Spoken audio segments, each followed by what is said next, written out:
Already started. Sounds good to me. I'm excited.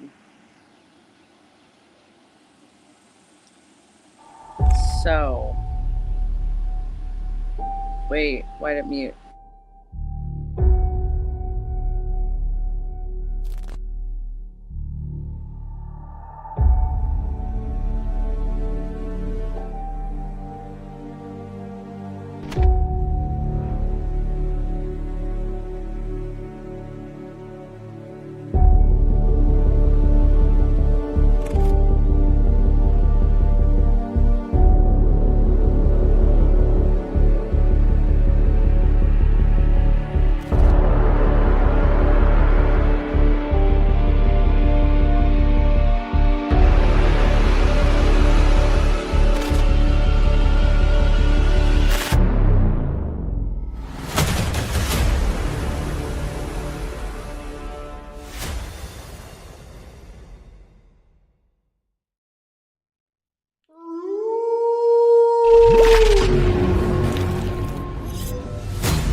And welcome everyone to another exciting adventure of riding through, or actually, the energy that surrounds us. Oh, wrong show. Oh, yeah. I was supposed to do that show last night. It got postponed due to a family emergency, so my brain's still thinking, oh, it's nighttime. Oh So no.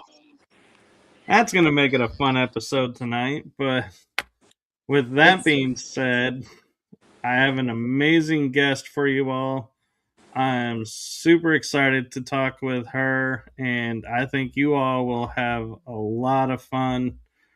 So, without further ado, I'm going to turn it over to my guest, the one, the only metaphysical energy extraordinaire, Seraphina Kachina.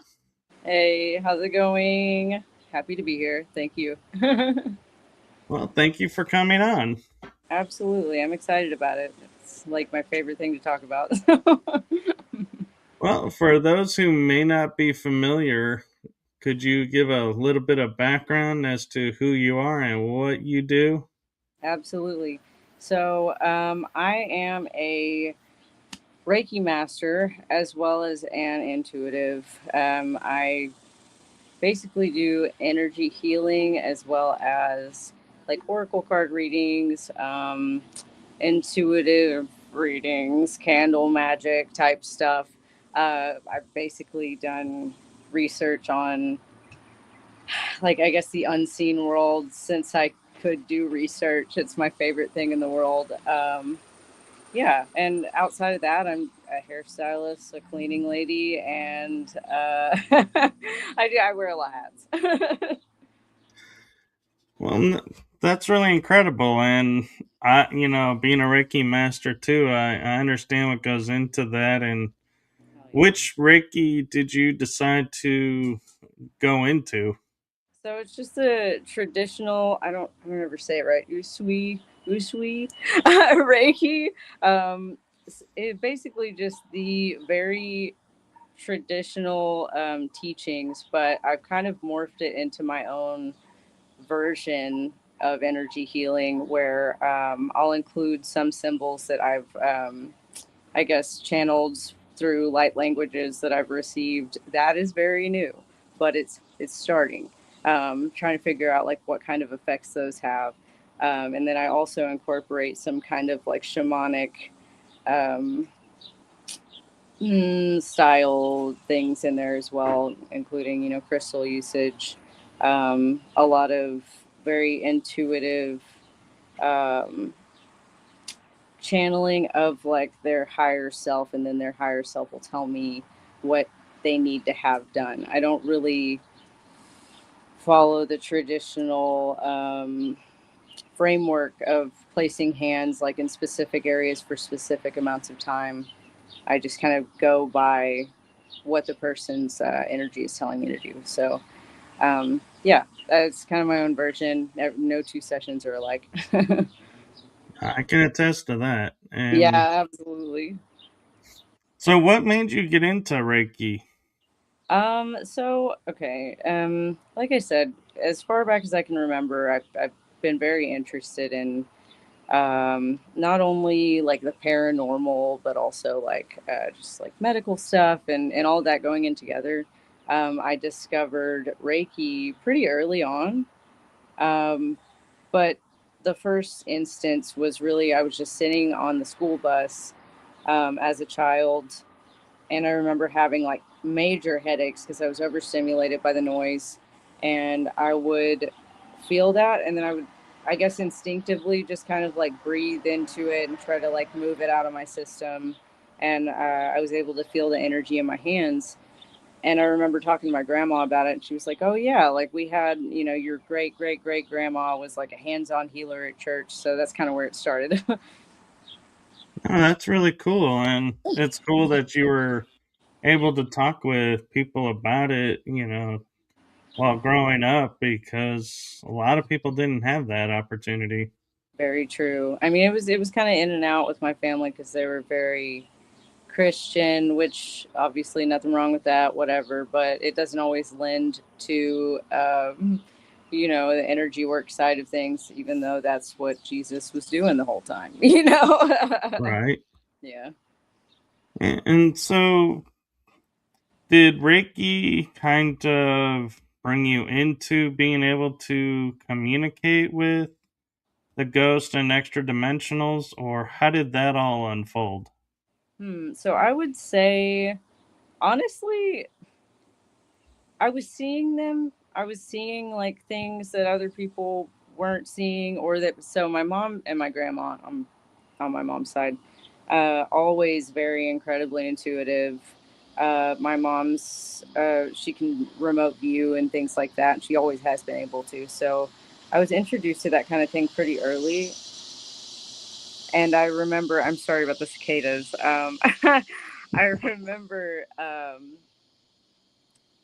you know, talking to her about that kind of stuff, watching a lot of uh, paranormal type stuff when I was young. And I guess because I was able to see it, but I wasn't sure what to do about it. So I started doing research into that.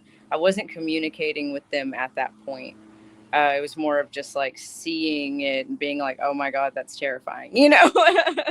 But so Reiki came a little bit later, but it was definitely like, I guess, a gateway into knowing that communicating with things like that isn't always a bad thing. Right. Yeah. And Iron Bears talking about the cicadas, saying it's that time of year. It gets Yep. hotter, they get louder, and that And they, is very true where we live. yeah, it's crazy how loud they can get. Really, it's kind I of know. deafening. We have soundproof windows, and I can hear them sometimes through the windows, and I'm like, I am so glad I'm not outside right now. For real, it's like, I don't know, eardrum busting. Yeah. So, what do you think? Having like your mom and grandmother doing what they were doing, and kind of molding you along the way. Do you think that kind of helped open you up and kind of helped draw you into the paranormal and everything? Or do you feel like, oh, you were already in it? They just kind of helped you understand it? I feel like I was definitely already in it. The only reason I really found out anything about them knowing about it is because I was so freaked out. You know, like I was like, Mom, I saw a little girl in my room type shit. And she was just like, oh, yeah, like that exists, you know? And so I was like, oh my God. So I was just like freaking haunting in Connecticut, like marathons and like stuff like that, you know? And then, like I said, I grew up pretty religious. So, um, talking about it with my grandma, she was a lot more religious than my mom. She would kind of just tell me to like ignore it, and you should no, just pray, you know. So, but I would say they definitely opened my eyes up to it more so than when I first started experiencing it. So was the little girl the first spirit that you saw, or was there something that, or was it like a family member that came first? Let's see. So I'm trying to think when my first experience seeing something like that was. I was probably I was probably in junior high. I remember living in this house out in the country, on like kind of Native American burial grounds type land. And yeah, I would say she's definitely the first one that I saw. And I mean, I had seen, I guess, like orbs and, like shadowy kind of stuff before that, but that was the first one that I was like, oh my God, like I can't make that up, like that's not just my eyes playing tricks on me. And she would always show up in the bathroom while I'd be like taking a shower. And I was like, what's this kid doing here? And like, this is a little graphic trigger warning on some gore, but she had like a broken neck, like it was like fucked up. And if she wasn't there, there would be a cowboy. And I was like, okay, like that seems like something happened. You know what I mean? Like back then. Right. So that was really interesting. I've seen a million things since, and especially now that I know, it's real. And I think when your perception is opened like that, they know, because they communicate telepathically. So it's just all the time now. Do you think the little girl and the cowboy were connected or two separates? I feel like they had to be. I don't know if their stories were connected. I kind of got that feeling, like I guess vibe wise, but it also was land that a lot of things had probably happened on. So they may have been completely separate, but just kind of locked within the same vicinity, Um, because from what I've seen, I've been listening to a podcast about ghosts that's actually based in Austin. And there's a psychic on there, and she's talking about, like, going through the places. This ghost is here, this is what they do. She's always right. It's crazy. And there was an episode where she's talking about how there was this dark energy in somebody's home. And like just through the experience over the next couple of episodes, they found out that it was just a guy. And he was like latched onto this woman because he had a crush on her, but he was mad because she was married. And so he was appearing as this like really dark energy. And I was like, wow, that's insane. So just going through that, she was talking about how some spirits will just like attach themselves to people, places, or things. And, wherever that is, like, that's kind of where they roam. And they can come into a house off the street.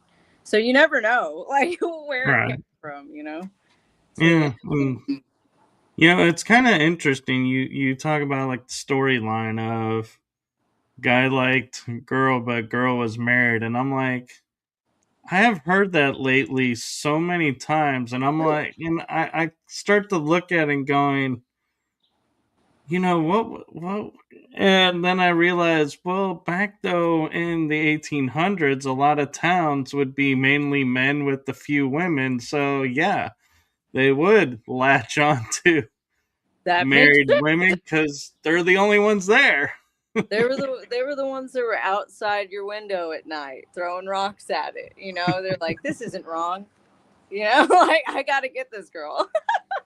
Yeah, That's funny. yeah. I almost wanted to make the joke of, yeah, it's that age old tale: boy meets girl, girl meets boy, girl is married, boy pursues girl, That's a whole girl thing. dies, guy dies. They still pursue each other. Oh God, can you imagine just being locked into that?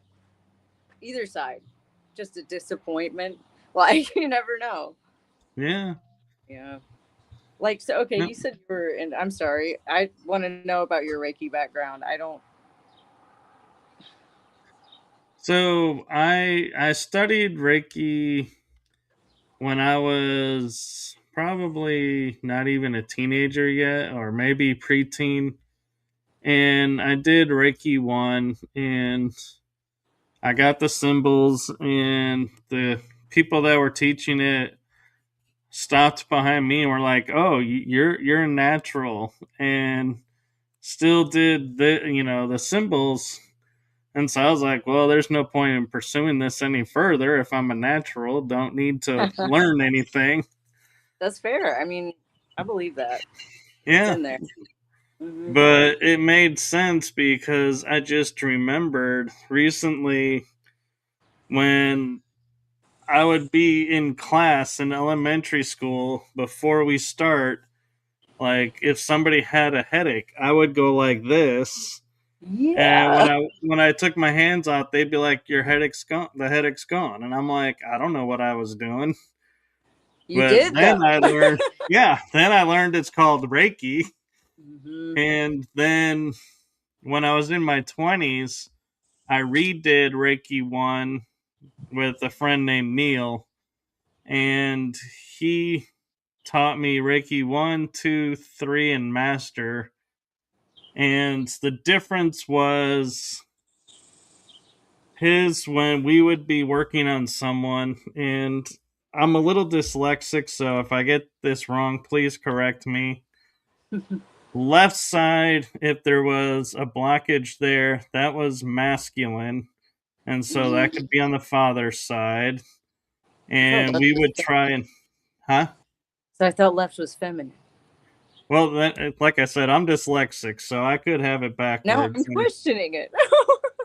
So, But no, okay, yeah. we'll just say left is feminine then. So then he taught us, okay, so it's mother's side, and we would try to communicate with it or get a message from it or a message from who is the cause of this blockage. Like if it's something that the mom did, okay, we try to get a message from mom to help clear the blockage Hmm. and use the energy to push it through. Then if it was on the other side, it was like, yeah, we do the same thing except dad's side. Or if there's a male energy, Hmm. we would talk Okay. to the energy. And so I learned how to channel and Reiki at the same time. And that I think was like a blessing because it opened me up to a whole lot more. And I had a bigger understanding of what I was looking at instead of just saying, oh, there's a blockage here. Let's use the energy to push it through. Well, that's great, but we didn't clear what caused the blockage, so it'll just come back Exactly. now It's that like I a think about loop. it. And it's like, yeah, Wow. That's really cool to like talk to it specifically, like and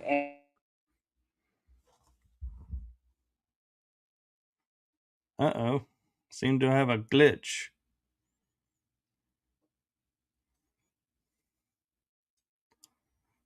Let's see.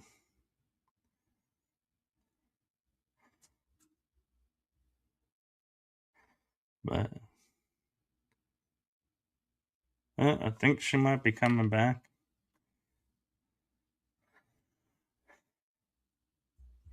But Reiki is a really great tool. If you ever get the chance to experience it, it is a great way to get blockages to be removed. So if you have like a chronic pain, instead of going the medical route, if it's not working, try Reiki. And I think we're going to get her back. There she is.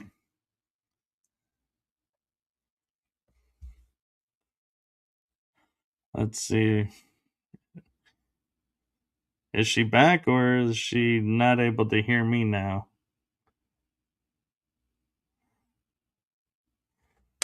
I think she's muted somehow.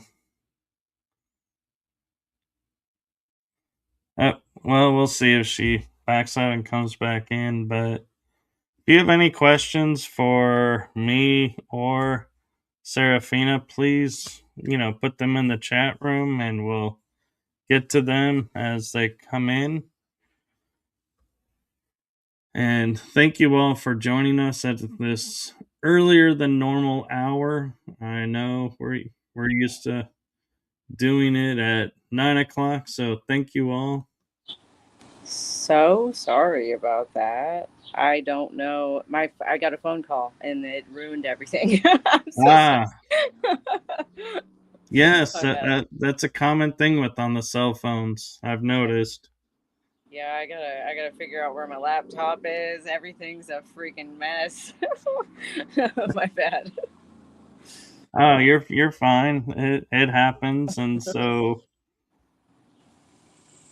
with you know Reiki, when you were learning Reiki, and every did you ever, as a kid, have experiences of seeing things, or did that all start later in life? As far as like during the Reiki, I wasn't seeing anything then that I remember. Um, a lot of my a lot of my current like stuff that I can see has like it feels like it's really amped up. And you know what? Actually, I for sure remember being. I think I was probably in fifth grade. Not come to think of it, fifth or sixth grade when I first started doing the kind of like energy feeling and all that kind of stuff. And I definitely have always been able to see, like, you know how people say visual snow syndrome? I've always Right. had that, but I never knew what it was. So I guess back then I didn't really know to, pay attention to it. I'm a little bit, mm, I don't want to say like floaty and like I don't pay attention to things, but that's kind of me. Like so if I did back then, I know it was just like the kind of energy balls you see all the different little atomy things, in the sky, but I never auras back then or anything like that. So, what impact did that have on you growing up? Having that, seeing all of that while other kids, obviously probably never could. I remember trying to talk to some friends about it when I realized, like, when I started watching all the ghost stuff, and I was like, I can do that, I remember talking to friends about it, and they were like, "You're lying," like that's a lie, and I was like, "No, I swear." But my mom believed me, so that was really helpful in that situation. Um, I will also say that as far as being able to see energy, I guess I didn't really know that wasn't normal until about, I'm going to be honest, probably like 4 years ago. I didn't recognize what I was seeing as energy until I was listening to, I think it was an episode on the Gaia Consciousness podcast, and this lady was talking about it, and I was like, oh my god! I was like, that's what that is, and then so it was really interesting to have that light shed on it because I thought it was normal. No, that totally makes sense because, if when we think about it, if nobody tells you otherwise, you think this is normal and everybody can. Mm-hmm. And so that's the interesting thing too about a lot of energy workers that are open is if nobody contradicts, you just open and keep growing. But a lot of people were told no, so Mm-hmm. they turned it off and now they're turning it back on, so to speak, and having to retrain it. So kind of got the edge on them of you never had to restart it. In a way, like I said, my mom was kind of in and out of it. She's I don't want to say she's a crazy person, but she's a little bit of a crazy person, and she's like really struggled with, you know, um, kind of being in and out of her faith based on what her parents wanted for her and all that kind of stuff. So it would be like one day, oh yeah, that exists and I can see it too. And the next day it's like, no, you ignore all that. That's like demonic, like blah blah blah, like shut that off, don't talk about it, don't think about it. So it was very it was kind of confusing. And then for a while, I guess I didn't pay attention to it for a long time. And then right around 25 was when I started getting into paying attention to that stuff again. Because I had had a client, I do, hair and everything. I had had a client and she was talking to me about Reiki, and she's just like, hey, so I do this. And I was like, I've heard of it, I'm interested in it, but I don't know how real it is. And she's like, no, I'm self taught. Like, I can show you something that'll make you believe. And I was like, okay. So she says, here, put your hand above my hand. And I'm like, she's at the shampoo bowl. And she's like, here, just put your hand about an inch above mine. I'm like, okay. So I do.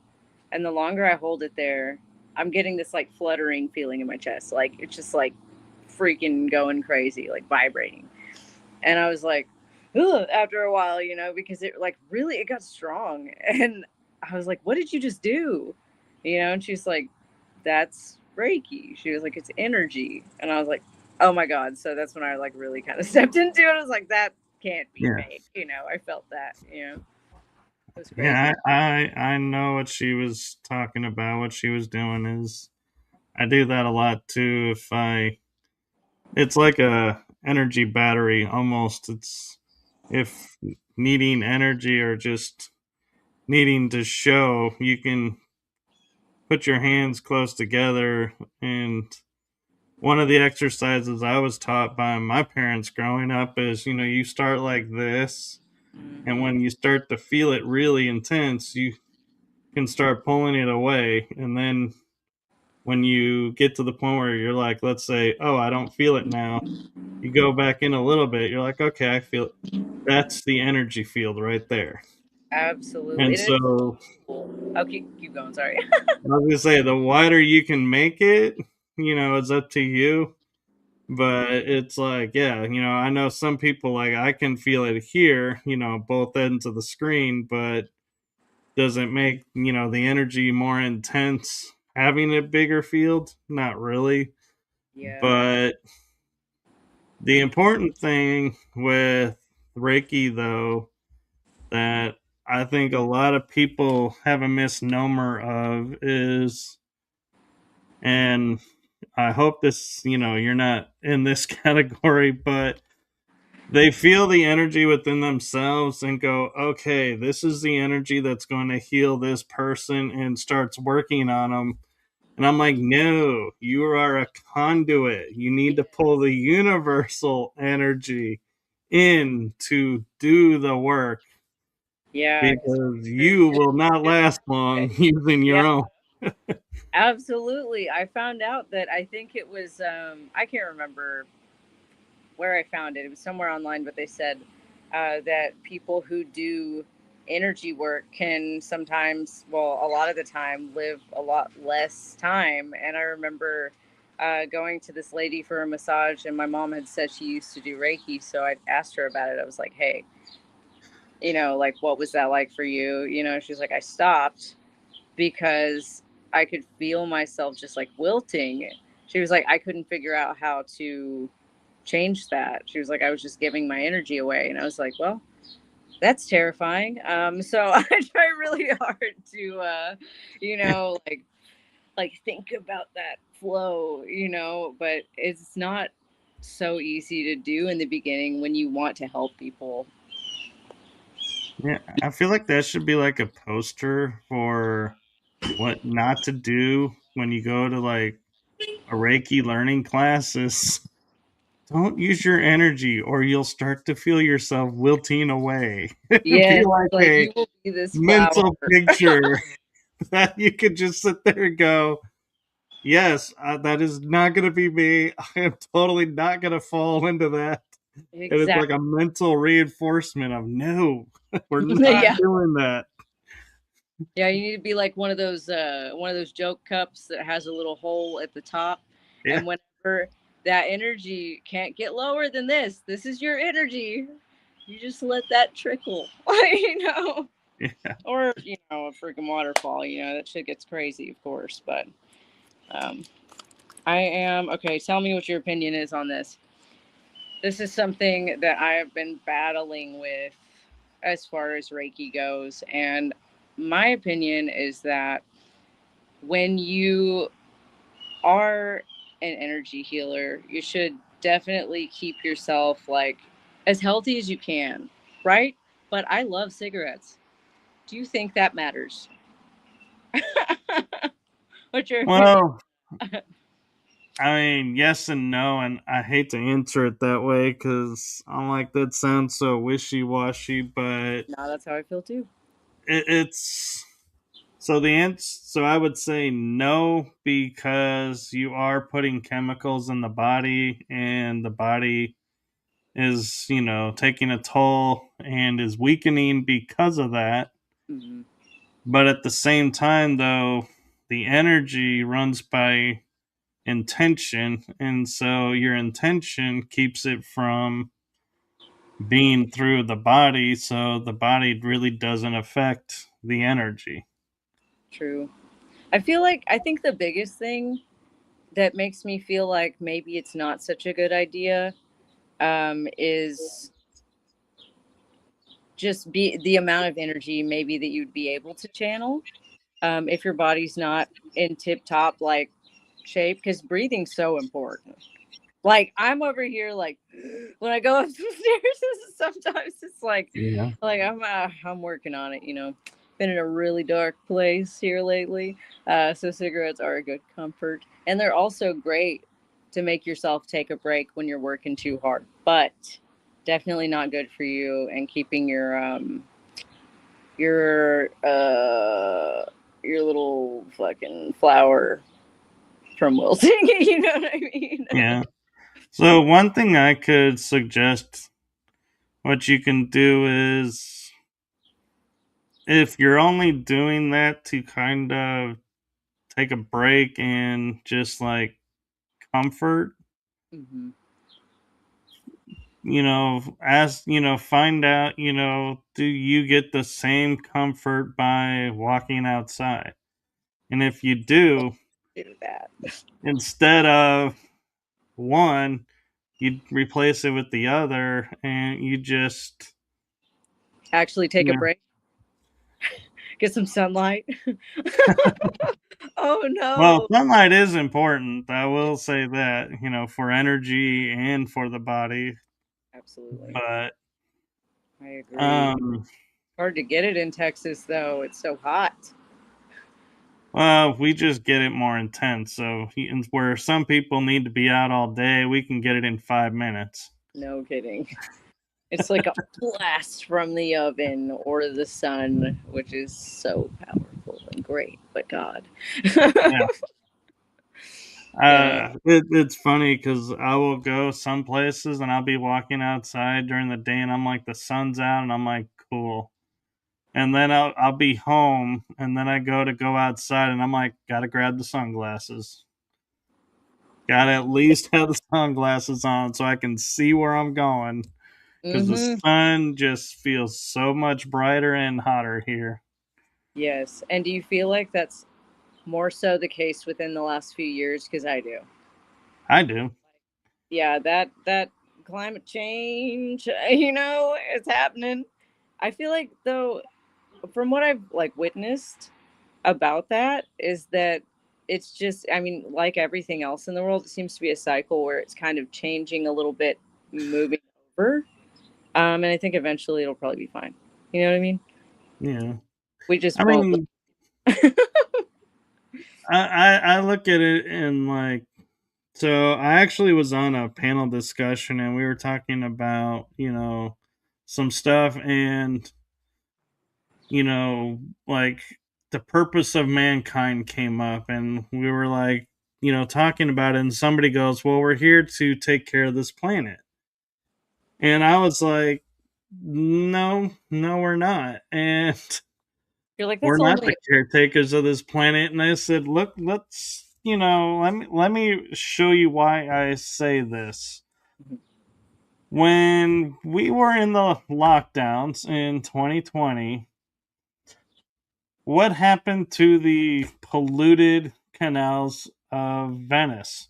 They cleared up. Yep. They Quickly. cleaned themselves. Yes. What Oh, happened to a lot of the places where things were really, bad? They cleaned themselves up. Nature can take care of herself. mm-hmm. Gaia will heal herself. We don't need to interfere. We just need to take care of ourselves while we're here. That's our Very. purpose. And so I always find it kind of funny when I hear people say, oh, well, we need to save the planet from this or that. And I'm like, you do realize this planet is going to outlive us all, and she is self regenerating. We don't do anything to her that's beyond repair until we reach the point like we cause her to explode. In which case, yeah, then we kind of went too far. Yeah, true. Yeah, that would not be reparable. But Yeah, I agree with you actually. Like that's a good point to make, and I think also it's really important. Like over and over has been shown to me that if we take care of ourselves, then that's how we take care of everything else. Because it's like cells in the body. If the cells in the body that we're supposed to go and like plug up a cut, we're like, oh shit, the lungs need help. yeah, The cut wouldn't get plugged up. So, yeah.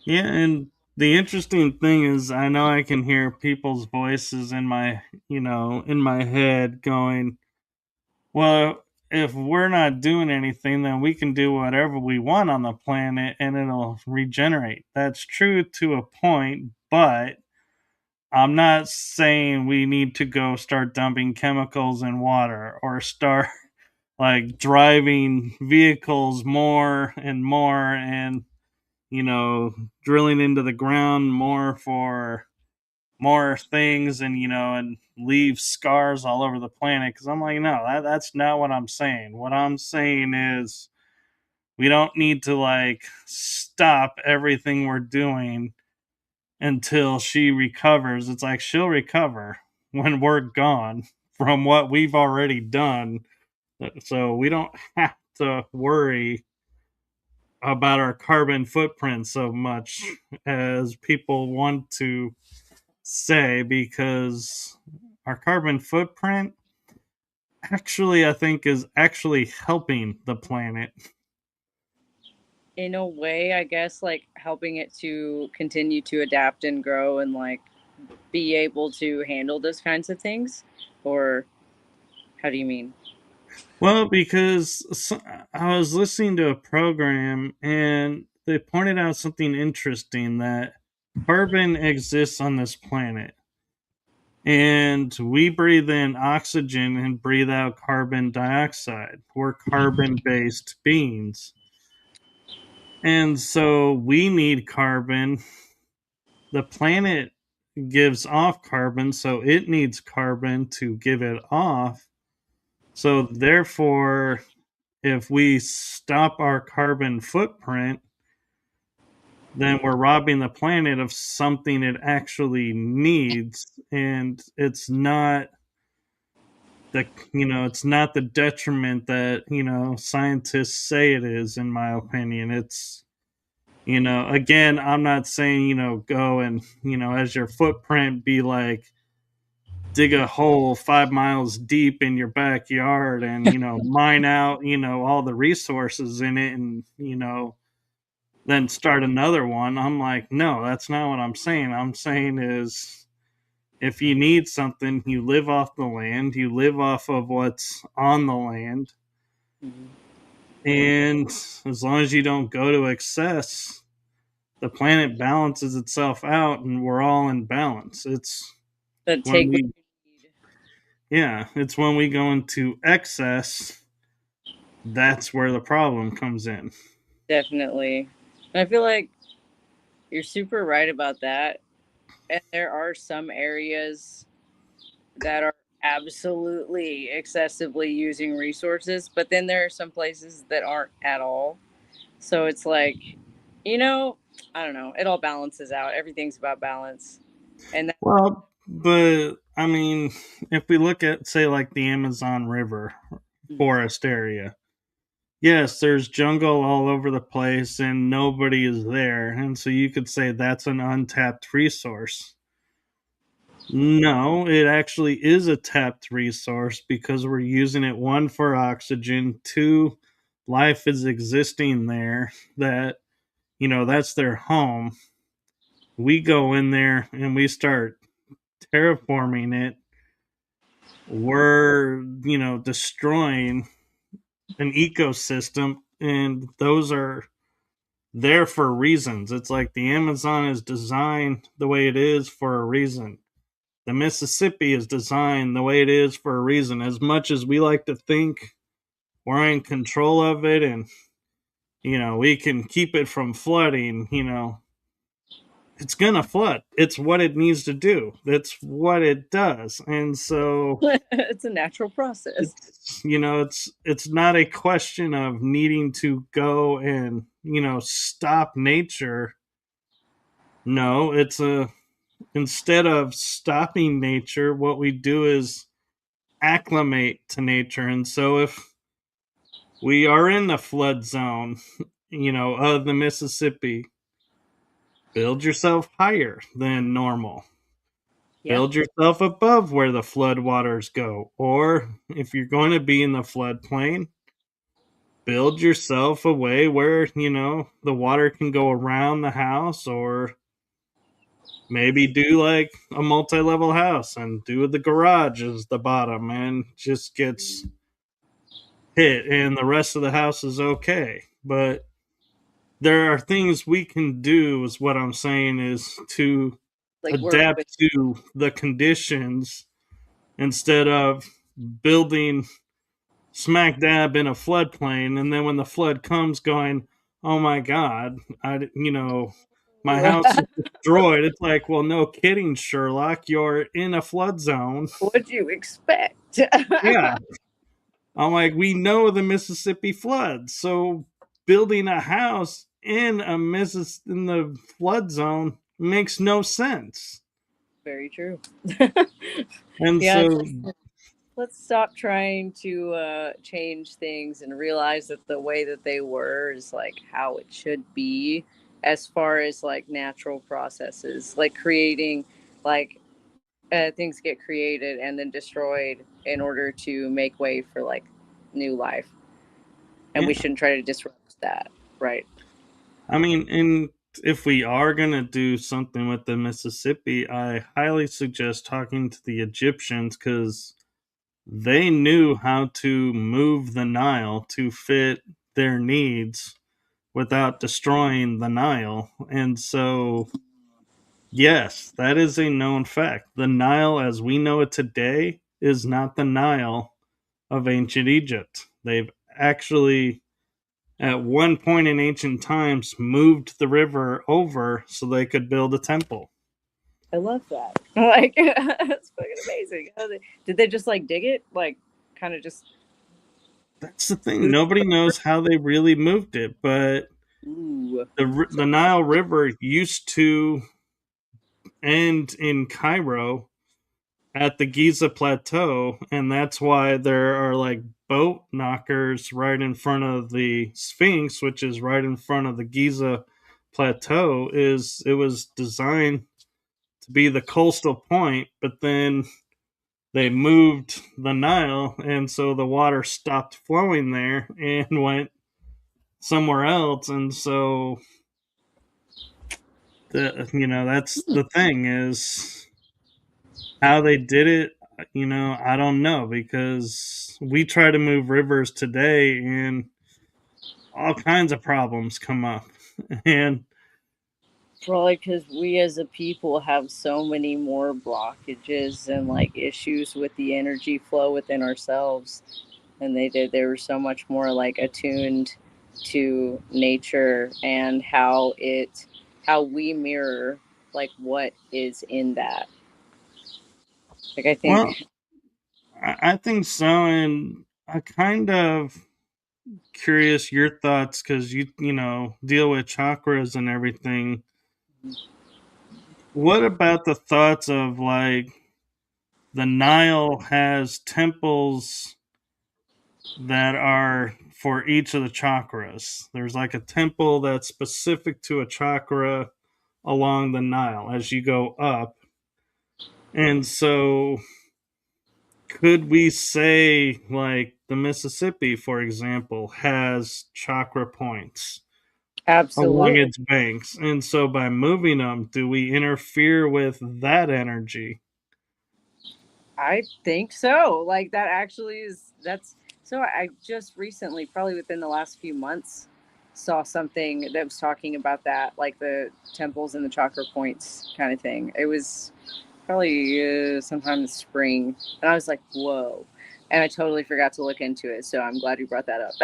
But I think you're right. Like every area has energy centers, and of course, if we have our chakras and energy centers, of course, like the world would like mirror that because it does everything else.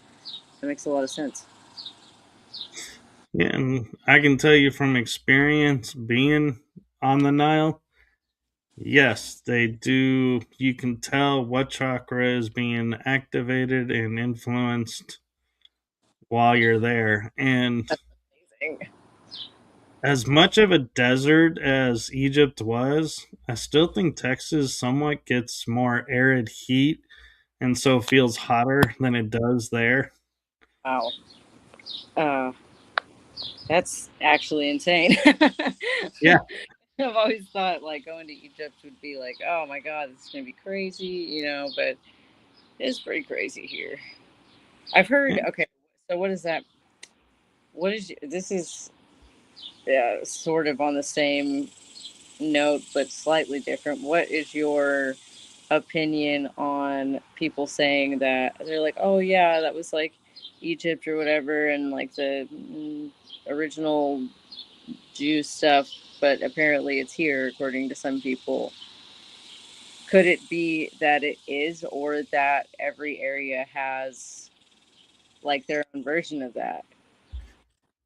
Are you talking about like Tennessee, Nashville being like the Jerusalem of the Middle East? There, I don't know where I heard that it was. But is that where it's supposed to be?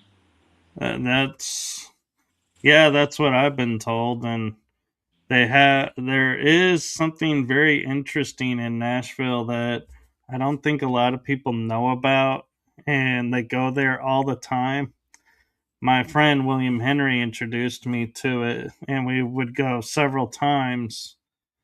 Is and point of interest, William Henry is who I went to Egypt with, so there's that connection too. But when we were in Nashville, he would take us to what's called the Bicentennial Mall.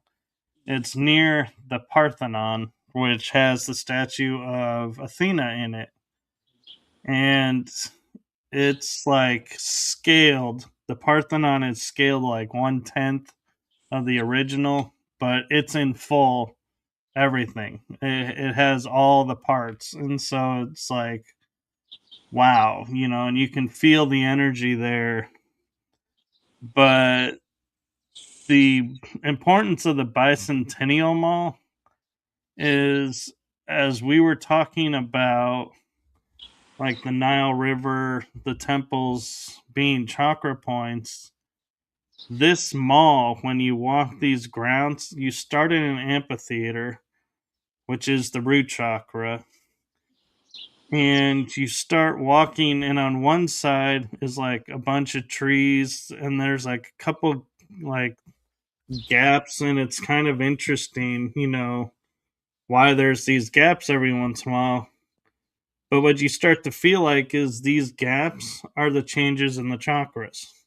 And Mm-hmm. this mall is a chakra, and it ends with three flagpoles in the middle of a circle. and it has the 3 stars for Nashville on it, and that is the crown chakra. Interesting. And if you walk the left side, like you're going up towards the crown chakra, there's a timeline of the history of the USA, Mm. and it has like which war was which chakra, and it maps all of our history through the chakras as well. What and it's really interesting to walk, and one of the fun little things about it is they have a giant black not obelisk, what is it, obsidian ball, Ooh, and carved on it is the globe, wow. and it sits on water, and you go up there and you look at it and you're like, man, that has gotta, that thing's gotta weigh a ton Mm. because it's black obsidian. You can go like this and you can start to rotate the ball because the water makes it 0 G. And so it's like no weight. It's like anti gravity almost, to where you can manipulate the globe ball and make it move any which way you want because it's on the water. Isn't it so insane how, like, when you know how to read the language, it's everywhere? Yeah. Yeah, that's so nuts. I'm gonna have to do some research into that because I haven't seen anything about it. I'm not gonna lie, like anything that I know is usually like just given to me in the moment. I don't do a lot of research these days on like places and things like that, but I would like to. So that's interesting. I'll have to look into it. Yeah. And it was specifically designed, the mall. And there's a shopping center just to the side of it. That's why it's called Bicentennial Mall. But the park aspect of it, and people walk it every day. And what's interesting about it is I remember one time I was walking it with William, and I was in the root chakra area by the amphitheater, and I was like, my stomach just started getting into like knots, and I was like, oh man, I don't want to have to go to the bathroom because I'm in this mall and I don't even know where the nearest bathroom is. And I was like, but you start feeling that way, and you're like, what? Looking around. And I cross over to the next chakra's energy zone, and it's like the stomach just went away, whatever it was. And so it's like, and I talked to him about it. He goes, yeah, you probably had, something going on that, has to do with your foundation, and, you know, had to do some work on it. And so I was like, that's a good point, because I was, coming from a place where I probably was working on something at the time. And so the body is like reacting to which energy you're in, going, hey, yeah, we need to work on this. Here we There's are. a disconnect here. Like, that's so cool. Wow. I love that about like I guess recognizing what energy feels like and like listening to your body. That's so real. And I was very much aware of, Uh-oh, I but think she's getting another call. oh no, it wasn't me this time. My phone's probably getting hot. It's definitely warm out here. I'm probably gonna go inside. But yeah, it's freaking crazy. Shit. So, It's freaking crazy how. yeah, Oh, go ahead. I was gonna ask around the chakras, because you had blanked out, so I didn't realize you were talking on my end. But I was gonna ask, when you work on the chakras, do you by choice only work on the seven in the body and not the spiritual ones on the outside, or do you work on all of them? Sorry. So okay, I actually don't, well, I do sometimes. It depends on the person. If I hear that little thing that's like, hey, go here, then I will. Like, even as far as like, so with, let's see, this one lady that I did, I don't normally, I guess it's all been kind of a learning process for me because it's still relatively new. I've only been doing Reiki on other people for about a year. But they're also like where I was living, there's no market for it. Like, people will look at your posts on Facebook where you're looking for business and they'll be like, don't go to her. She worships the devil. You know what I mean? Like, so I haven't had a whole lot of people to work on outside of, just a few here and there.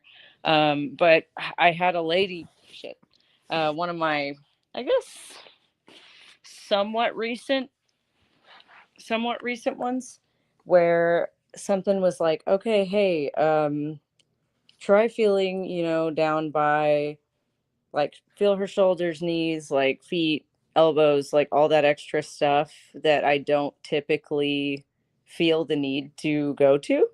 And I found that her energy was like really disrupted in one of her knees. And I was like, oh, do you have issues with this knee? And, all that kind of stuff. And so, yeah, I guess since then I've been doing it a little bit more, but I don't always feel called to do it, if that makes sense. I feel like whatever is leading me, because when I first start, I'll be like, universal source of light and love, please use me as basically a conduit for your healing energy, guide me to the areas that need to be addressed.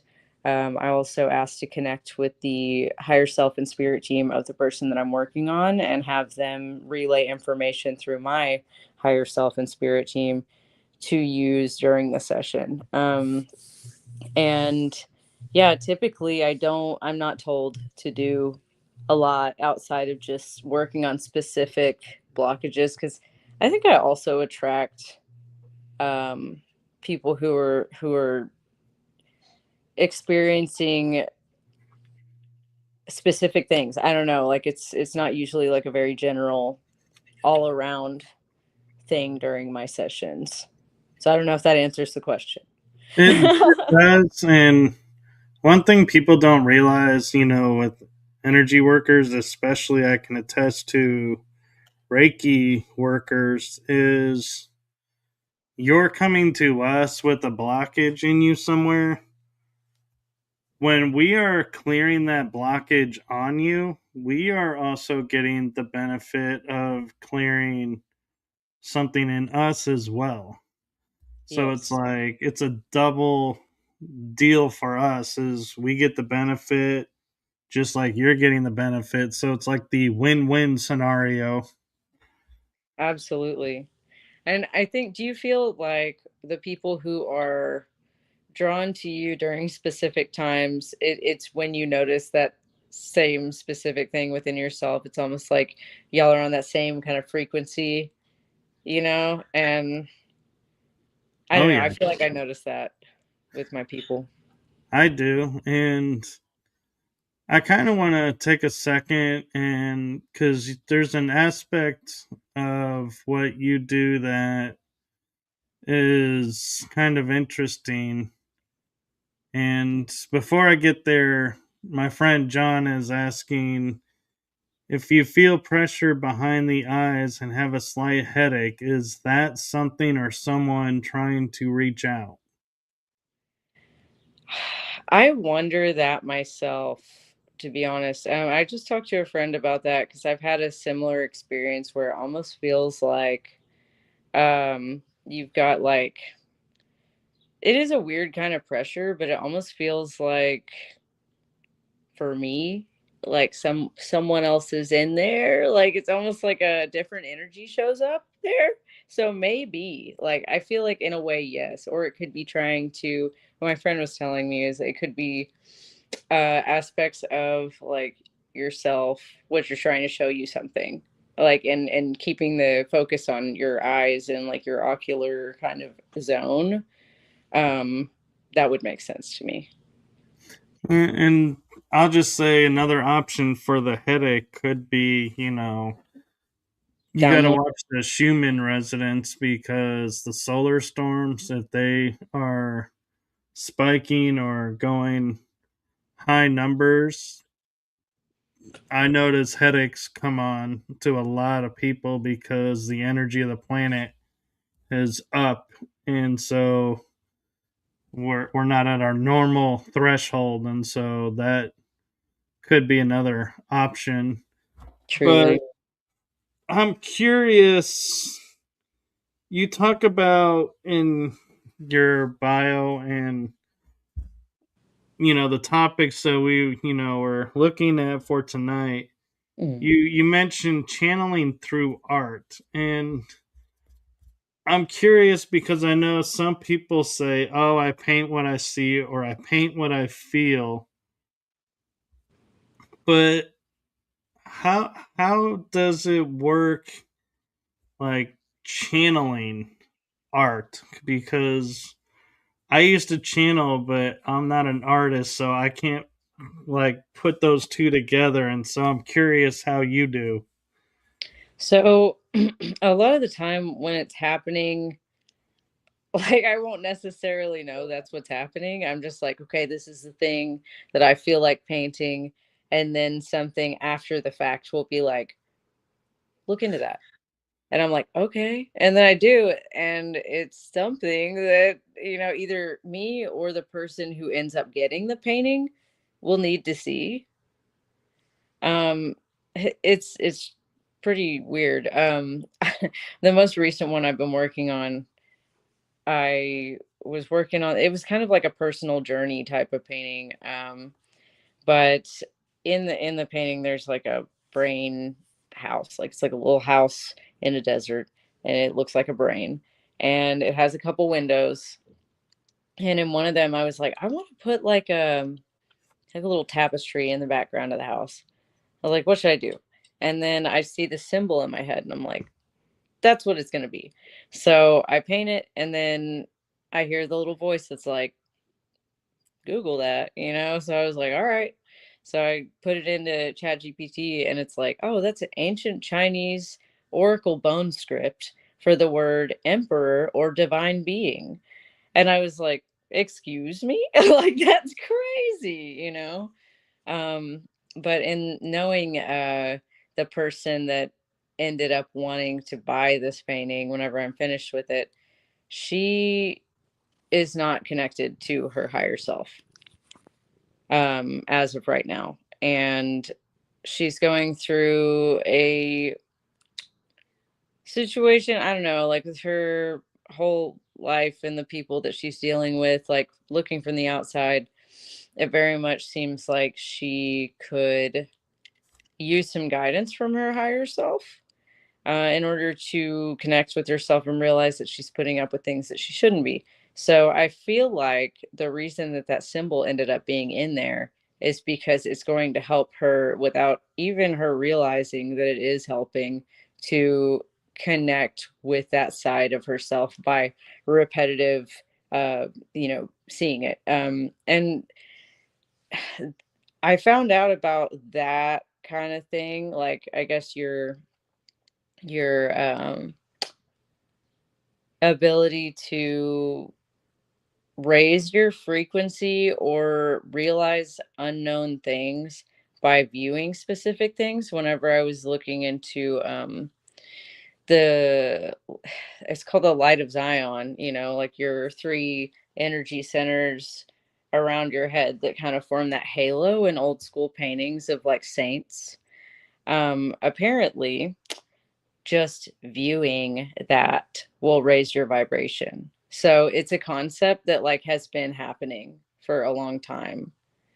But I guess I just do it in however it comes in the moment. So, not to borrow a term from Hollywood, but it's the easiest term to use. So, it's almost like you put Easter eggs in the paintings for people to discover and go on their own journey. Basically, yeah, because my view of what being a healer is not that, oh, I'm a healer, I can help you, I can heal you, oh my god, I'm God, you know what I mean? It's more of like, let me teach you how to heal yourself, you know.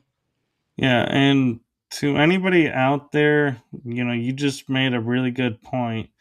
If you Thank you. talk to a healer and that healer calls themselves God, I suggest turning around and walking the other way, Absolutely. because no true healer ever thinks of themselves as God. When I was channeling and doing Reiki, I never thought of myself as a God because I could do this. And so I caution anybody who comes across anyone who says that, trust your instincts on that. and Yeah. and yeah, and John's right. Jesus was a teacher, not the quote Messiah and the Savior. He was teaching us how to live and how to heal and maintain ourselves and to live a good life, but it got hijacked along the way, I think. I That's agree my personal opinion. fully. I was gonna say that, like, it was twisted, it was tweaked a little, and now it's like, oh, don't worship idols, but you're doing that, you know what I mean? Like, it's like, I'm so glad you bring that up, because when you look at the definition of an idol, it's like a statue. Well, what do a lot of churches have? They have statues. So yeah. therefore, when churches say don't worship idols, it's like, why do you have idols in your church then? Yeah.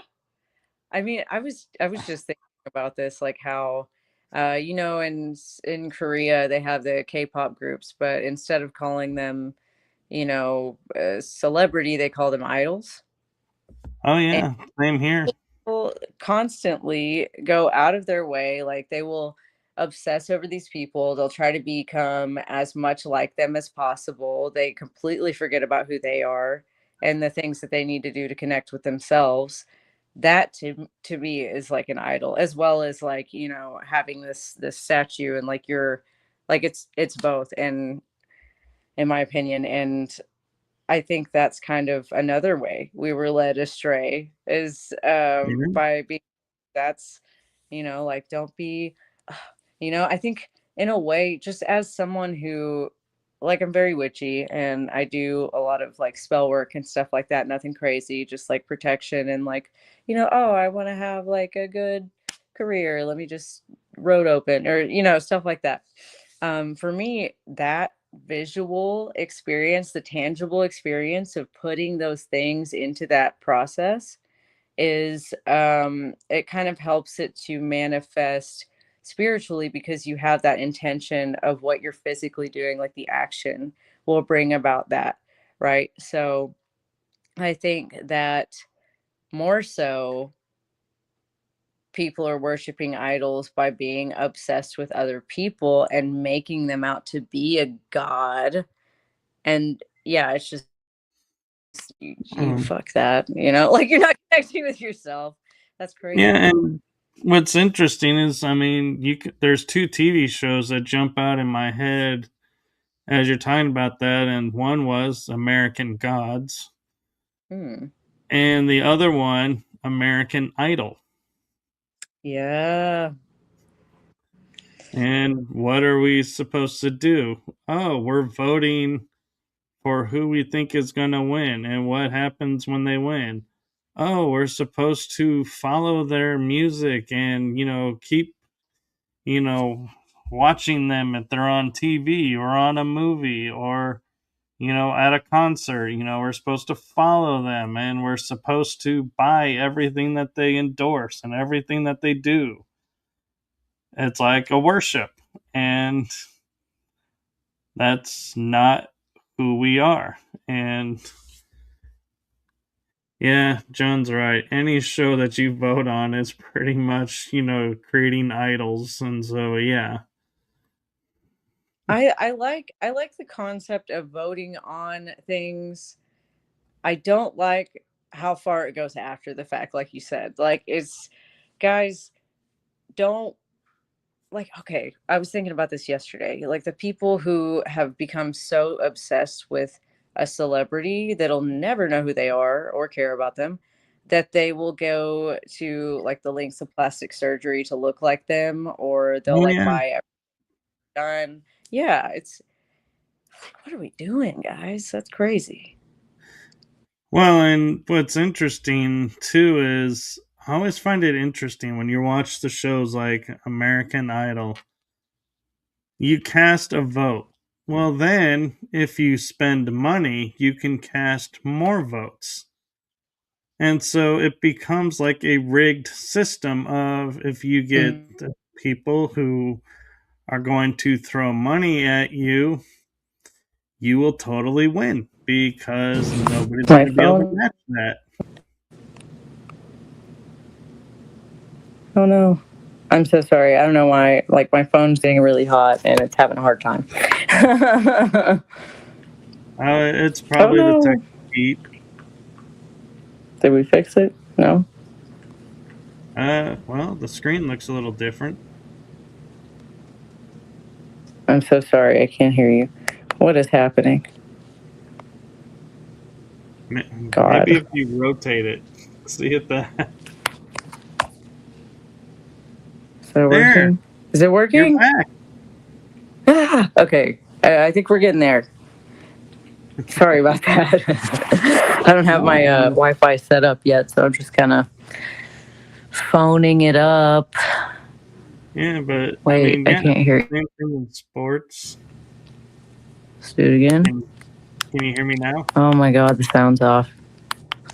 I don't know what's happening. I'm so sorry. Uh, I might have to get off of here and get back on again. Uno momento.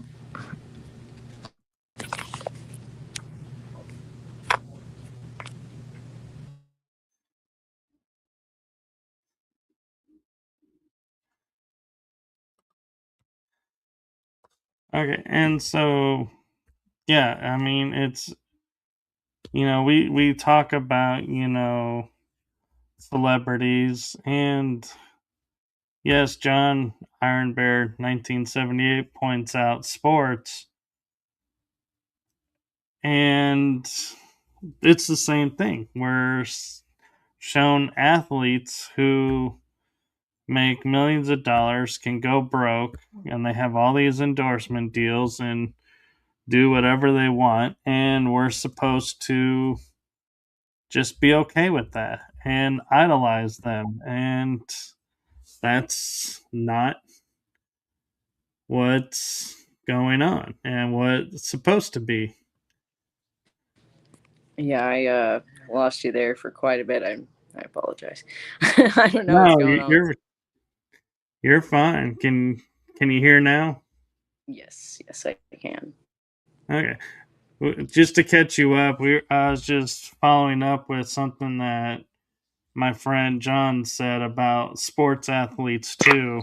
And yeah, we idolize the athletes and the music people and the actors in Hollywood. And so that's where everything's gone awry is we are doing the one thing we're not supposed to do. We're worshiping idols Mm-hmm. without knowing we're worshiping idols. Absolutely.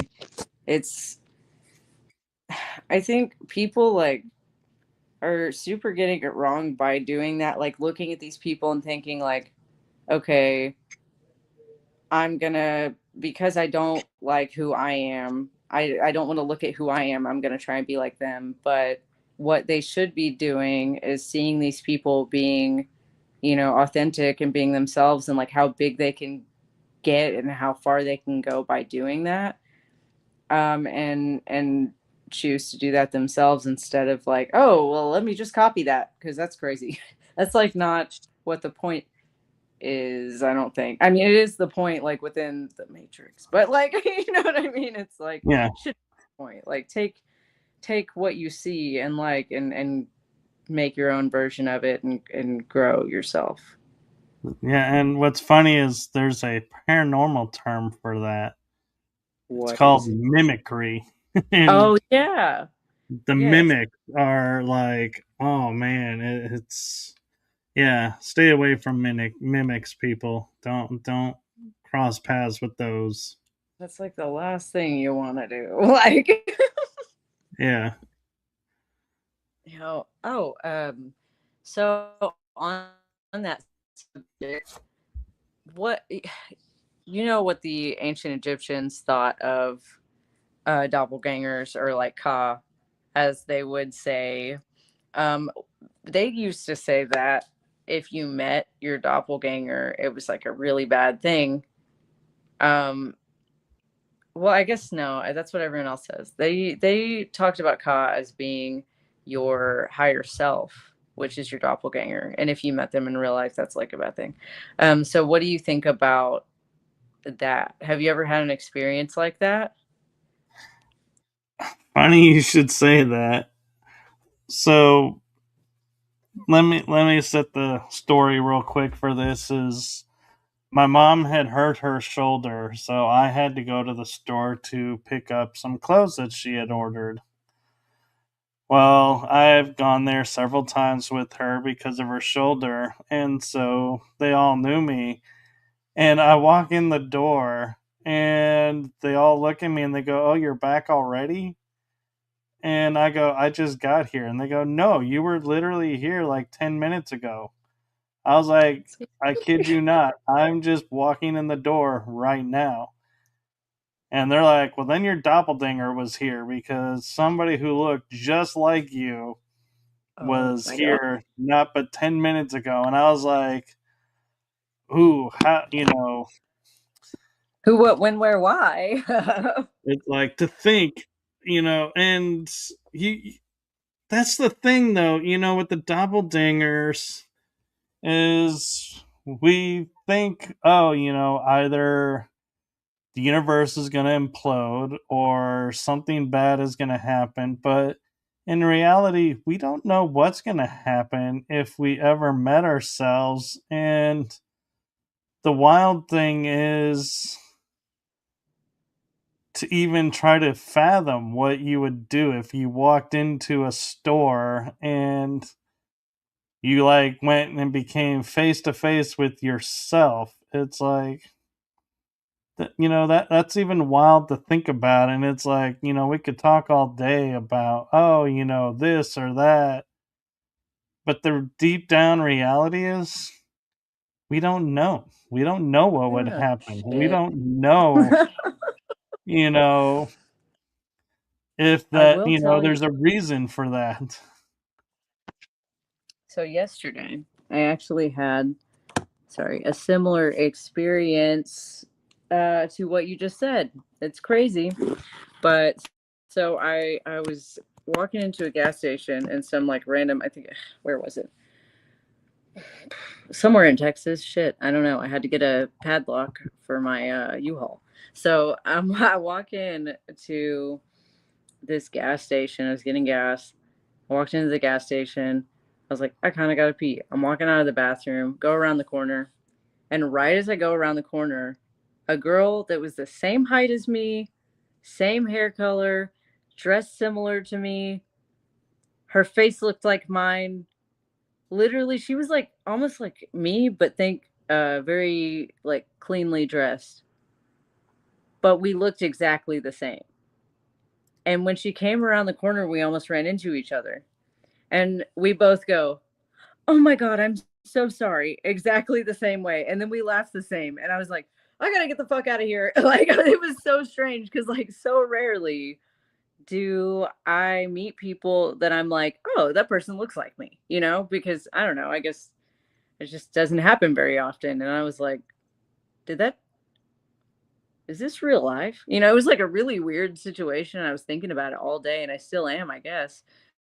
So maybe that's what you would do. I don't know. It depends on the interaction. But it was strange. It was very strange.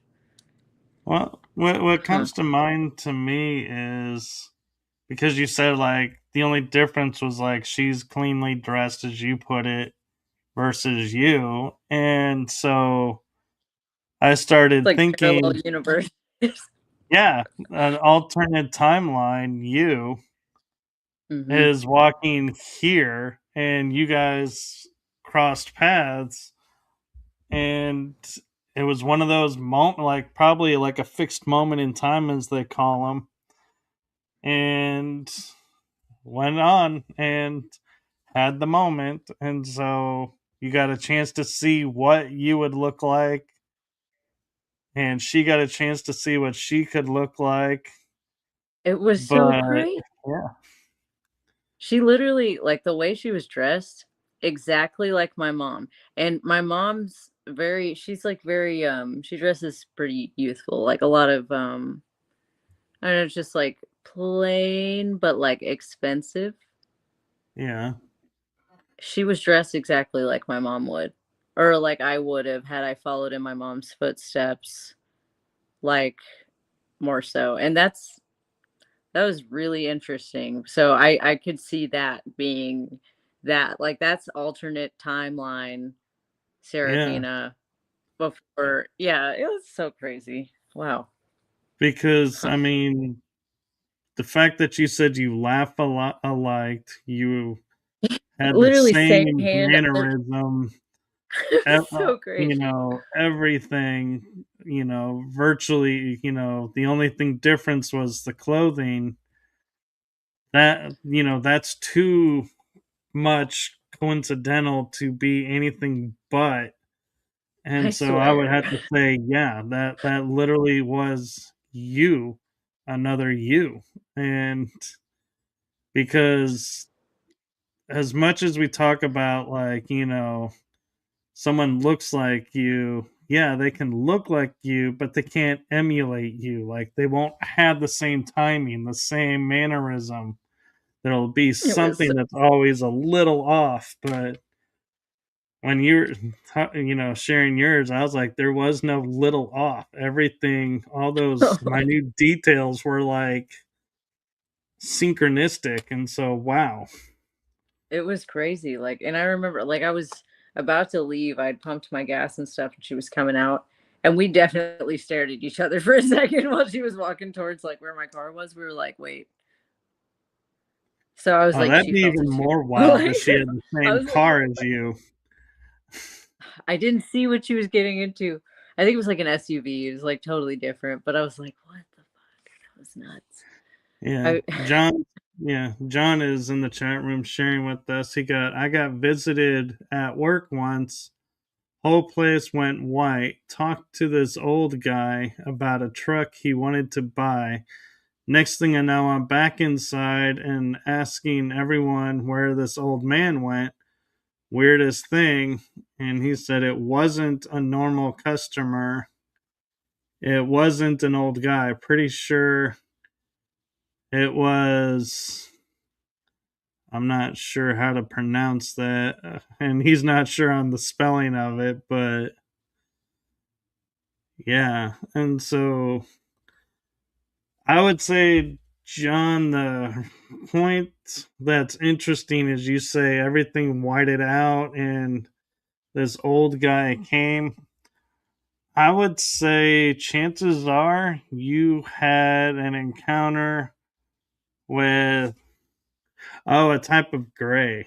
Oh, yeah. Okay. I think I hmm, know who you're talking about. And yeah, I don't know the spelling either, John, so don't feel bad about that. But I think you got visited by a being, dimensional being, because it would make sense that their light like whited out everything else and only you saw and interacted. So that's that's like kind of a cool. pocket dimension type Yeah. stuff. Yeah, that's super cool. Wow. I, Did like what kind of car was he asking about though? you know, I'm finding it interesting. You're wanting to know what car he's wanting to get, and I'm sitting here thinking, where is this store that you're working at? Because we could Yeah. all go hang out there and see if he comes back. Ooh, that'd Oh, be it was a interesting. Do like Tacoma. one of the CE5 things. A Yeah, Tacoma. Hmm. Yeah, I'm like Tacoma. I Those it are makes trucks, aren't they? Or yeah, they're like SUV? little trucks. They're really nice. Actually would love to have one of those. But it makes me okay. So the reason I asked about what kind of vehicle it was is because like instantly what my brain thought of was potentially it being like a could have maybe even been like part of your spirit team or a past loved one that maybe you didn't know and they were trying to give you a clue as to who they were. But I don't That's really very see how that would possible. fit. Well, the thing is, spirits don't always appear as we would expect them to. Like, grandma can appear in her 20s to someone and relay a message to you, Mhm. and you're like, Grandma, you were in your 80s, I don't know what you look like in your 20s, but they're like, hey, the 20s were my favorite time of year, so that's what I'm going to make myself look like now. And so, yeah, It's he so said, wonderful. possibly, but it didn't have any normal ears. Well, that, Hmm. that, I don't like the word normal because Me neither. that all depends on, perceptions. And now that you showed those, I got to ask, how does that feel having those in there? And did it hurt putting them in? The dopest. It's like such a like good stimming activity in public, like when you get nervous, you just feel like, ooh. It's really dope. I love them. It was a long process of like when I first started, you have to get like little bitty earring sized, and then you slowly just shove like a slightly bigger one in there every time. And then eventually it gets to the point where they're big enough that you can put like tape around them. And so that is way more, I don't know, I guess gradual, but also less damaging to the tissue. I've had them for a long time. They're inch and a half, inch and a half. Yeah. So is it, oh, so the lobe is actually in between. It's Yeah. not, Like I a, thought it was pushed into the lobe and the lobe just was on one side. no, it's like, here, I'll show you. Pop. Ta da! Wow. It's like a rubber band. Um, It looks I like feel that like, would okay. hurt though. Yeah, it did. I'm not gonna lie, it did. It was not a fun process, but Yeah, because I'm like, the okay. earlobe was not meant to have a hole in it. But think about this. Ancient cultures would do that kind of stuff. And I almost feel like it's part of why my clairaudience has gotten so much more powerful over the years. It makes me wonder. Yeah. But he said small ears. I've heard of that. Like little teeny tiny ears, like maybe like this size, like were they pointy? Because I feel like I've read that somewhere, like a description of something like that. Maybe it was the thing you're talking about, the type of gray with the mysterious spelling. Yeah. He says yes. It's Okay, the pointy ears. interesting. Wonder if it was like, I feel like I've heard that description as far as like gins, Oh, even. wait. He says not sure about pointed ears, but yeah, the size of the ears, I guess, is what he was saying yes to. Very little guys. I'm gonna have to look into that. Hmm. Yeah, and the problem is there's so many different. It's like we used to go like nomenclature was like Palladian, Gray, Reptilian, and now it's like, oh wait, if we mention this group, it's like which faction? There's like hundreds of Mhm. factions. Yeah. He's saying Sandia et. Look ET. that up. He says, Sandia. Definitely have to check that out. Sounds interesting. I It is crazy how much like the categories have increased over the last few years, especially Yeah, with Pleiadians, because I didn't know. I guess like the big consensus is that Pleiadians are, tall, um, and they have like blonde hair, blue eyes, kind of thing, right?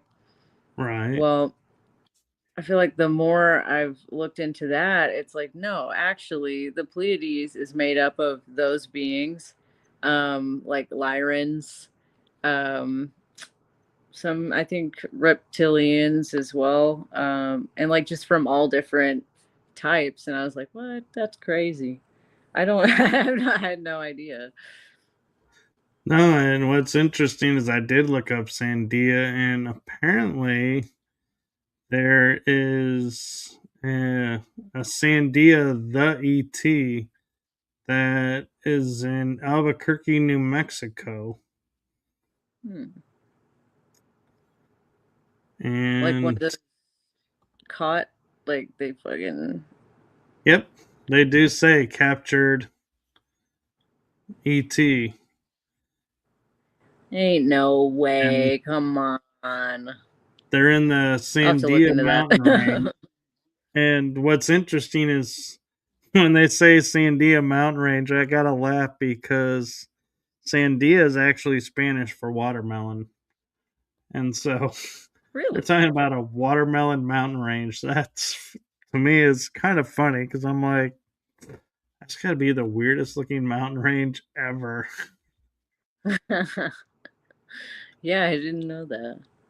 Yeah, okay. So random do you know, okay, what do you know about like savants? This is, it sounds random, but it's going to circle back to watermelons. So I view savants as they are operating on like another evolutionary scale almost of humans. It's like they're like a step ahead of us. And so some savants could be autistic. And my viewpoint of autism is it's they're not slow and they're Mhm. not like quote stupid. To me, they are actually communicating at a much different level. And so we're actually catching up to them. They're on a different wavelength than we are. And so that's where, my take on that is. And so savants, I think, are just individuals who are tapped into like an energy or a connection around them to either a specific field or to everything around them, because you can have like a computer savant, so they're tapped into the tech energy in a way that we Mhm. struggle to and have hyper awareness of it and can understand it. It's like they're almost communicating the binary language of tech. And, art savants or prodigies, as they call them, that are multi field, I think they're just hyper aware and connected on another level and speaking another level of language that we just struggle to comprehend. I agree with that. In a way, listening, so the reason I brought that up is because there's this guy I was listening to talk about how he had this crazy head injury, woke up with, the ability to play instruments that he had never played before and stuff. And he's talking about how he was like, I can, like, no, wait, it was on the same episode. This guy could taste equations. Like, he was like, yeah, like the numbers have like a flavor. And he was like, or like he would also experience emotions with like looking at like a fruit or something. Like a certain fruit would like bring up all these like empathetic, like emotional feelings and like all this other stuff. It was like synesthesia. um but he was talking about how watermelon made him feel completely drained of energy, and it made him feel very sad. And that's so confusing. I don't know. I just Well, I think I I've heard similar things like but with colors and stuff, and so like colors have energy, which means they have frequency. Mhm. And so when we look at it that way, that makes sense. And it's like, that's why, blue can make you feel like cold because we associate blue as the color of ice or water. And so when you are in blue light, you will start to feel cold because of the frequency that's coming through. And so it kind of makes sense with, I don't know that I've ever heard of taste associated with numbers, but kind of at the same time, though, it doesn't surprise me. And because let's look at the fact of so watermelon is kind of like associated with summer. It's like the Mhm. summertime fruit, we'll say. Well, people, in summer, they tend to be happy and, enjoying things. And so they eating the watermelon, it brings out the joy in them. And so watermelon could be said it has the taste of joy. Well, it's red and green, and the seeds are black or white, depending on which type of watermelon you get. So, therefore, those colors can have the feeling of joy. And so it's like it becomes this unraveled thing. And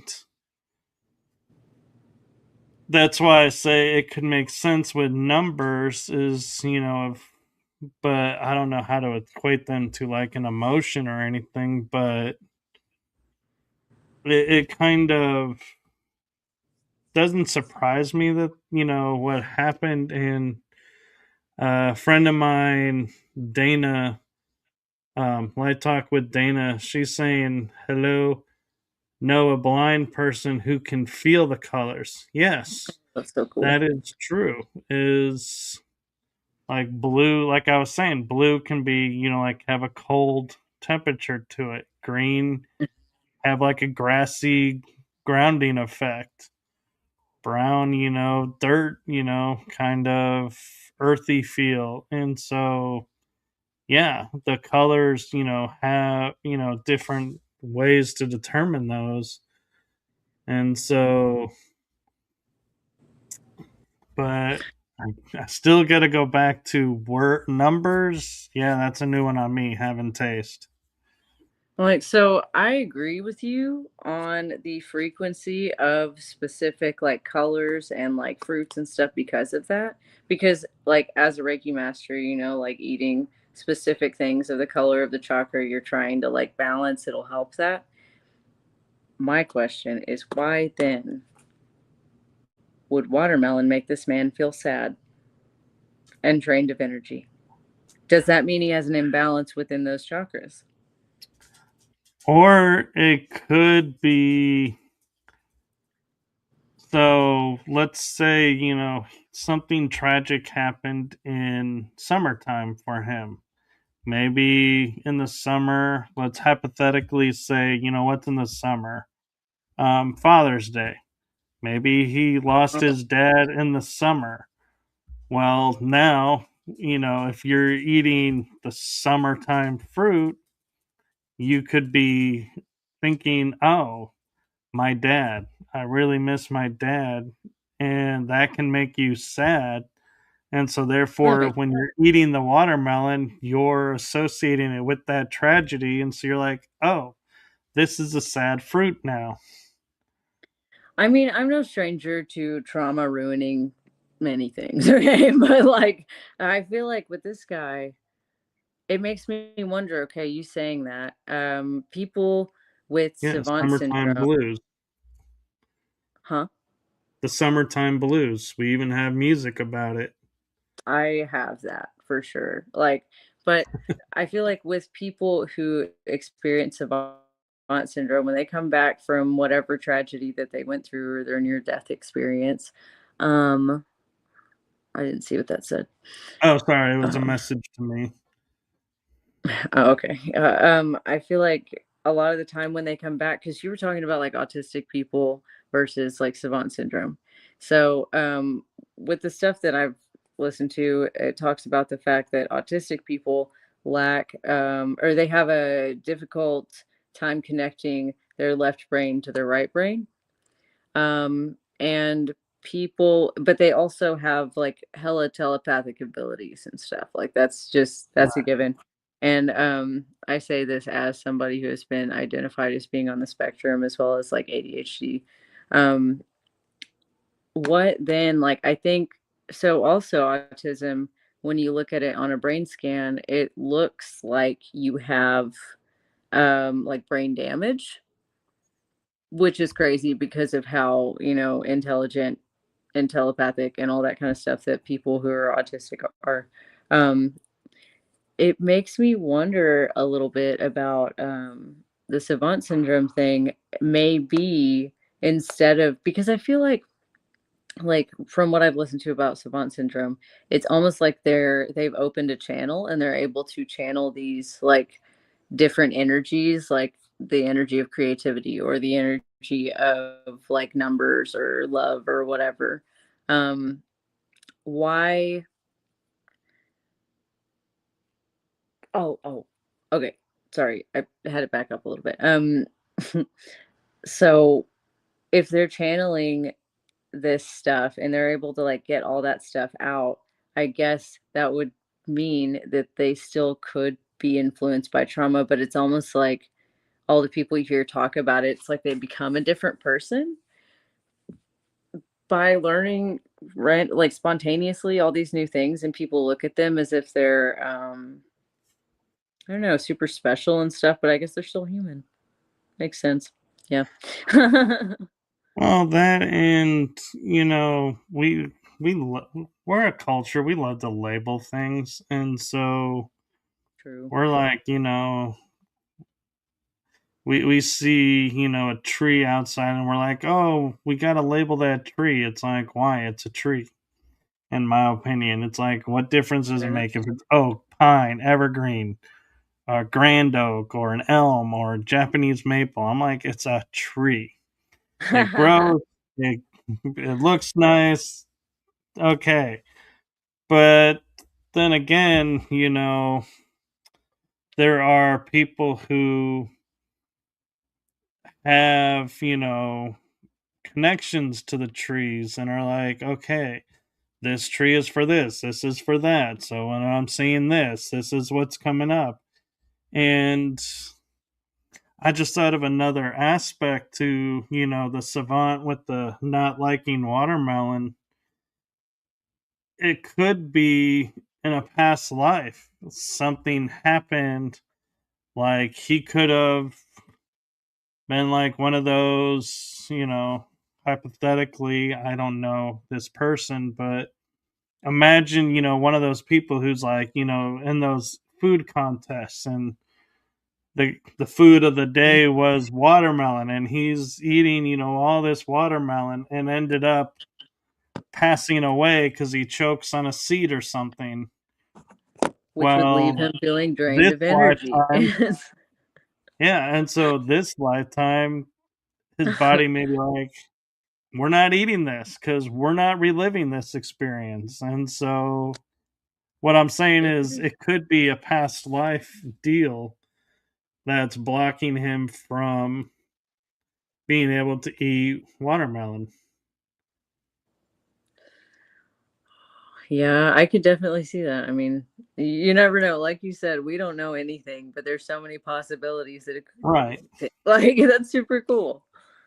Yeah, that's Yeah. definitely And something to think about. and I just want to, on that note, like I said before, I'm not an expert on like autism and all of that. So everything I share is my personal theory. based on my personal experiences. So Mhm. don't take, and do any action I say if you know anyone who's autistic or if you are autistic, and stop doing what's helping you because of what I said. I'm not an Absolutely. expert. So don't, Yeah. you know, stick with what works for you, because you know you better than anybody. And so that's the one thing I will say though, is if you're doing something that's working for you, keep doing it. No matter what Mhm. anybody else says. As long as you're doing it in a healthy way. Mhm. I agree fully. Yeah. Anyone who And wants to learn more about why I was saying that about that telepathy tapes, if you haven't listened to it, you need to listen to it. It is crazy. It's crazy. and I gotta admit, you mentioned something and doing it the right way, and I was like, I don't know that I want to bring that up on my show, because I don't want to endorse something, but we kind of already are hitting around it, so we might as well bring it up if you want to. I know we're at an hour 45 minutes already, Sure. and time is flying by. If you want to address it, we can, or if you gotta go, we can go. Yeah, what was it? The psychedelics and how Okay. and why we should use them, because I'm kind of the school of the body doesn't need something to, tap into something, but then again, there are people who do need it. And so I'm like, yeah, if you do need it, I'd rather be able to say, oh, this person, says you should do it this way and knows more about it than I do. So here you go, and here's a resource, then not say it and be like, oh, whoops.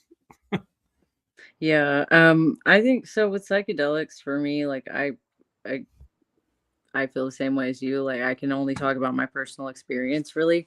And then what I've heard from other people and theirs. But for me, I feel like anytime I have needed to have my perspective like broadened or changed on anything, like I don't do psychedelics for fun. I don't use them to party. Like I'm not like, oh, I'm gonna take a bunch of shrooms and go be around people. You know? So anytime I do a psychedelic these days, before I discovered what I don't know, I guess before I use them more as like medicine type thing, um, I would get benefits and things would be really cool, and I'd be like, "Oh, I realized this thing about myself or my situation from like a different perspective," and it was great. But getting more into the using them as medicine, I feel like it's good to know your body well enough to know like how to connect with it and your higher self and like all of that stuff, and that kind of stuff will show you when you need to use it, if you need to use it. Like it'll straight up it'll just start coming at you out of nowhere, like, oh, I'm seeing all this stuff about ayahuasca or mushrooms or whatever, like, and people keep bringing it up to me randomly. Like those are just for me like signs from the universe that if your intuition tells you, hey, pay attention to that, then you should. But I don't think that people should just be going around doing stuff like that in order to have a specific experience, because if you have expectations of it, you're not going to get what you expect.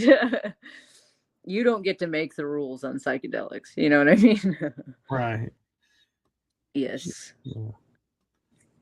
Authentic as in like naturally occurring, not like I don't believe in going to the a dispensary and getting mushroom chocolates, because I don't think it's the same experience.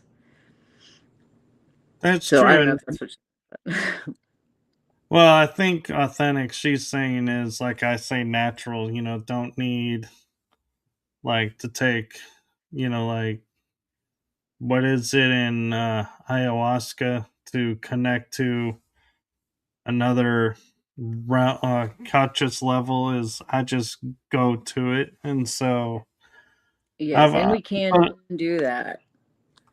yeah, but Absolutely. I've often wondered though if you have the ability to naturally tap in, and then you do a psychedelic that's to help you tap in, does it just nothing, or will it It'll show you why you connection shouldn't do that. be like It's like, "Oh, you overload wanna go connection? all in? Let's go." It's crazy. I feel like that's, like, kind of its way to show you, like, it must be respected in the way that, like, yes, it's like a way opener, but it's not somewhere you need to stay if you've already learned that lesson of, like, how to tap into that energy. Okay. Yeah. I think for some people, it's really helpful in gaining, I guess, like, the confidence within yourself that you can go there and you can learn those things, but after a certain point when you've realized that, like, you don't need to keep revisiting, you know? 'Cause some people can't tap into it naturally or, like, they don't believe that they can, so they can't, you know? So I agree with Well, you. so it sounds like it's more for like, again, I can only use mainstream terms that I know. So it's like a gateway deal. It's like opens the door and says, "Hey, here's what the realm looks like." And then it's like, now that you've been there, you can go there anytime. You don't need the aid anymore. It's like it pushes the door open, so to speak. Absolutely. I also feel like too, like, if that's not the case for people, like, sometimes it can be, but I also feel like it's kinda like, okay, so imagine yourself as, a patient in a doctor's office, and the universe is the doctor. And whenever you're going through something, it kind of prescribes certain things, and it's like, I'm going to push that towards you. And you can take it. But like, if you go seeking it out on your own, it's probably not going to have the same effect as if the doctor gave it to you. You know what I mean? That's true. And real quick, I want to address this since, we're talking about this and everything is what is your feelings about people who will say, yes, I'm doing, these psychedelics because it helps me escape what's happened to me. And so they're using it as like coping or an escape. I think those people are probably going to have a bad time. Like, like that kind of stuff. That kind of stuff. Oh, also, okay, this is a perfect time to bring this up that I just found out. I thought it was really interesting. It's like scientifically like proven that if you decide to take like an adaptogen type thing, like adaptogens, well, sometimes they can correct things or whatever, but sometimes like if you take things that have that capability, they can actually make things worse. So whenever you take the fruiting body of a mushroom and you have all these things going on, depending on what type it is, it could actually make that worse. So if you are trying to escape your problems and you really want your problems to stop, what you have to realize is that through that experience, you need to realize what the problem is and grow while taking the fruiting body as well as the mycelium, because that will help to repair your brain, like your neural network, instead of just potentially amplifying the problem. Yeah, good to know. Yeah, I thought that was So really interesting. it is. And so well, I'm going to have to end it here and we'll have to get you back on to keep going and talk more. Down. But if people want to learn about like your art or Reiki or anything, or have questions for you about other stuff that we talked about, what's the best way that you want people to reach out to you? I would say Instagram is probably the best way. I have an art page as well as I'm kind of flip flopping between being like, oh, be a business person and have like an Instagram specifically for your art or specifically for Reiki. That's too many things. Good night. Thank you. um, I have two Instagrams. One of them, sometimes I post oracle card readings, energy work, stuff like that. That's my personal. That is Instagram at Seraphina.Kachina, Kachina. And the other one for my art stuff is Seraphina Intuitive Arts. All lowercase, no spaces, no caps, whatever. So You that'd probably be said the best way. Seraphina Intuitive Arts. Mm-hmm. Yes. I just noticed that wasn't one of the links that you gave me, so I was putting it in the chat room for people, and I'll pop it up Thank on the you. screen. I got the one. I didn't get the other one, but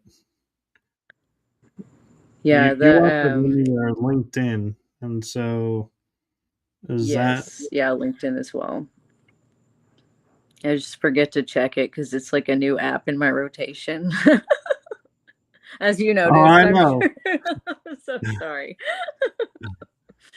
I have problems with communicating through apps. No, you're fine. I'm just glad it worked out because I was like realizing, oh my gosh, this is the only way I had to communicate, and I was like, oh, we're how what? Eh. You're like, this lady isn't messaging me back, and I'm over here like, I forgot. Like, I'm so sorry. I'll do better next time. Nah, you're fine, and I'm just reveling in the fact that this system lovingly just I had open your link and copied it and thought I copied it, and then when I went to paste it, it didn't copy, and so I was like, ah, I had already closed it, so now I gotta go grab it from another source. And it always is funny to me how tech will sit there and it looks like it's doing what it's supposed to do, and then you go to actually do it, and it's like, no, it didn't. Like, mm-mm. Try again. Like, shame on you, sir, for doing that. It's like, no, I don't take that. And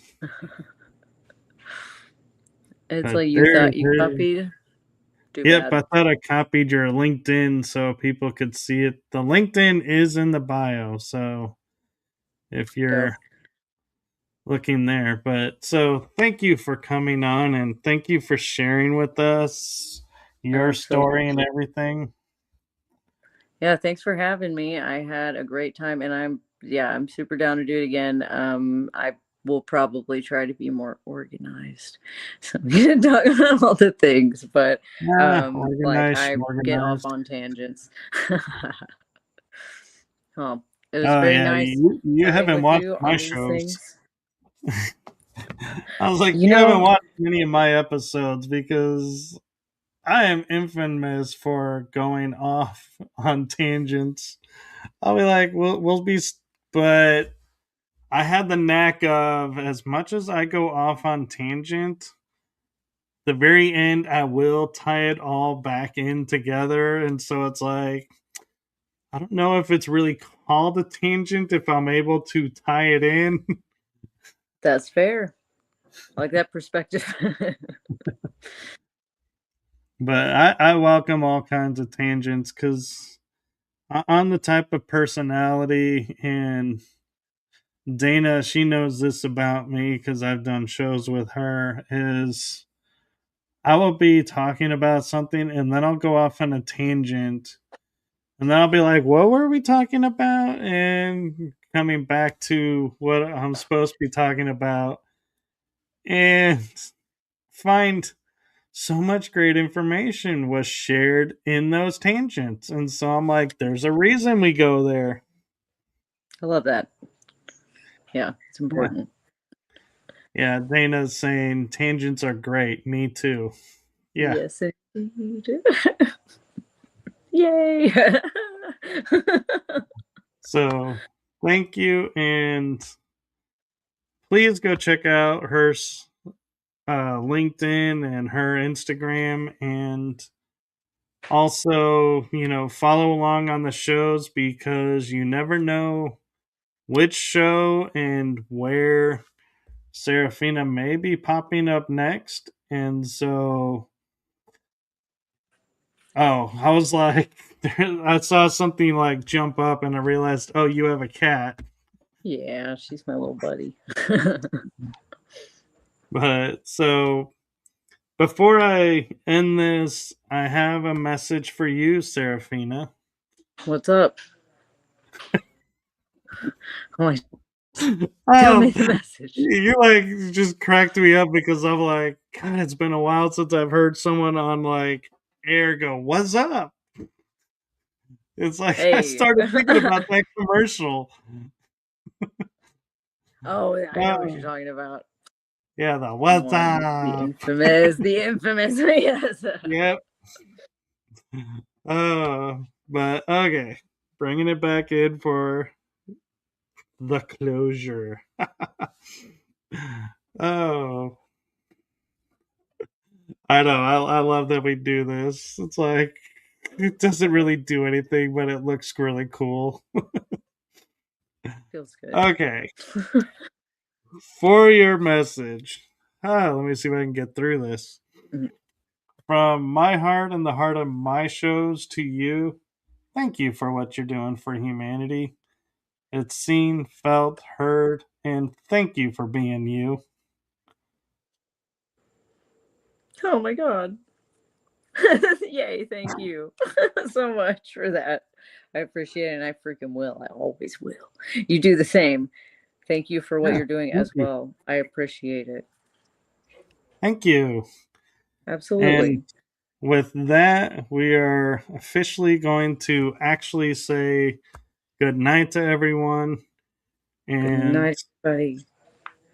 we will see you all in the next episode. And have a wonderful night, a wonderful evening, and a quick shout out for everyone who is a dad, whether to pets or to humans or hybrids, if you want to go there too. Happy Father's Day. We just had Father's Day on Sunday, so happy Father's Day, or as the dogs like to call it, Happy Paws Day. And so, everybody, and we will see you all in a couple of weeks for 4th of July. And so, wow, July is already a couple of weeks away. Hmm. Or actually, is next week, isn't it? I That's think so. crazy. I know. It's happening fast. It is. Either way, we will be back next week with shows. So, see you all then. And with that, I am signing out. So, good night, everyone. See yas.